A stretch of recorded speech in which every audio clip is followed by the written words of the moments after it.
Super super sir. அடுத்த வார்த்தை அறிவுரை சார். அதுல யாரோட போட்டோ இருக்கு? என் நெஞ்சில் குடியிருக்கும்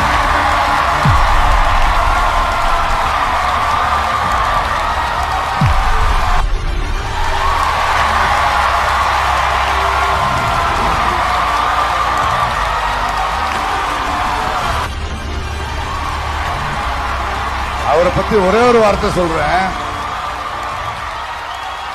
அவருடைய எண்ணம் என்ன, அவர் என்ன பண்ண போறாரோ அவருக்கு மட்டும்தான் தெரியும்.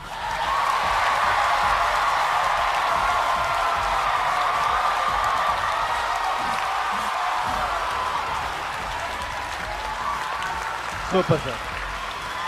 சார் அடுத்து என் செல்லம் தானே, அது என் செல்லம் தானே. அங்க